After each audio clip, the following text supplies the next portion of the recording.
با نام خداوند بخشنده و مهربان و نهایت با رحم. السلام علیکم دوستان عزیز، برادران و خواهران و کسایی که ما را گوش دارید. از همه شما خواهش نوا را تا حد امکان دستگیری کنید، لایک کنید تا که دیگران هم با خبر شوند و از این قوم ظالم و پست، از این قوم زشت با خبر شوند. آیا میدانید چرا یهودیان اینقدر زشت، منافق، بیرحم، وحشی بودنشان را؟ البته که نه. افسوس، ما در این مورد چیزی را نمیدانیم. یهودیان قومی پست و زشت از ازل کورنمک و فاسقند. در قرآن کریم درباره اینها آیه های زیادی هست. در آیه 40 سوره بقره خداوند چنین می‌فرماید: یا بنی اسرائیل اذکروا نعمتی التي انعمت علیکم و اوفوا بعهدی اوف بعهدکم و ایای فارهبون. ای بنی اسرائیل، نعمتی را که به شما ارزانی داشتم به یاد بیاورید و به عهد من وفا کنید تا به عهد شما وفا کنم و از من بترسید. این قومی است که پیامبرشان را کشته اند.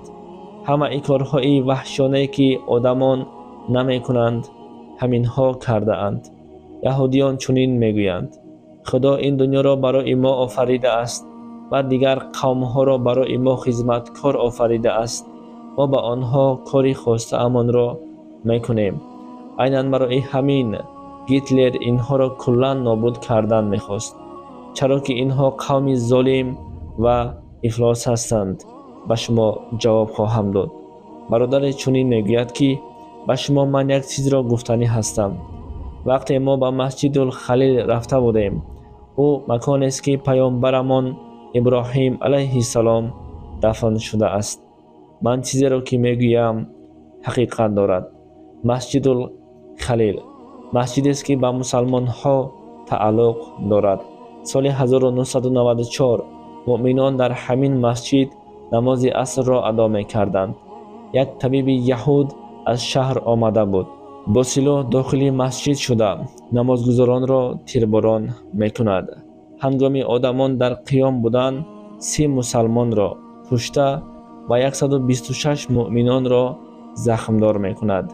بعد چی شد؟ گفته فکر دارید من به شما چی شده اش را میگویم. آنها در مسجد را محکم کرده تفتیش کردند. پس از خلاصه تفتیشی مسجد اینها نیمی مسجد را عبادتگاه خود قرار کردند. البته قوم یهود، یعنی که مردم اسرائیل را هر یکی ما و شما میدانیم، میشناسیم، میفهمیم و عین زمان طولی 1.5-2 ماه می شود که این قومی بدبخت، این قومی زشت نسبت مردم فلسطین چی کارهای را انجام داده است.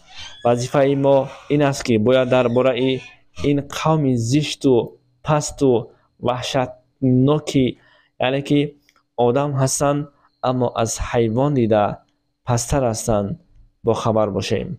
قوم یهود هیچگاه با ما دوست نخواهد شد و از به اینها هیچگاه باور نکنیم. خدا نگهبان ما و شما.